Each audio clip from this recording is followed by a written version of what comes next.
One of the biggest myths out there and one of the biggest hurdles that buyers think they have to jump, and they really don't.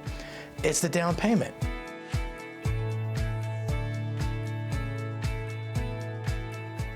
If I ask 10 buyers, I'm going to bet you 7 of them say they have to have 20% down in order to purchase a home. You don't. You can have as little as 2.5%, 3.5% down to get into a property. Now think about that. If I was thinking I had to have 20% down on a $200,000 house, that's $40,000. That is a ton of money. What if I just have to have 3% down? Well, that's on a $200,000 house, that's $6,000. That is a whole different picture and probably is going to let a lot of buyers jump into the market when they didn't think they could.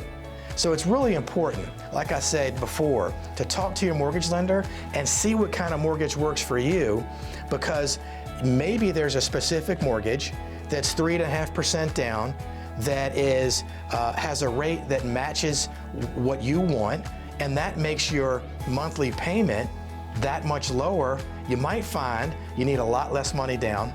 You can pay less than you're paying right now in rent, and you can own your own home and pay yourself every month instead of paying somebody else. How's that sound?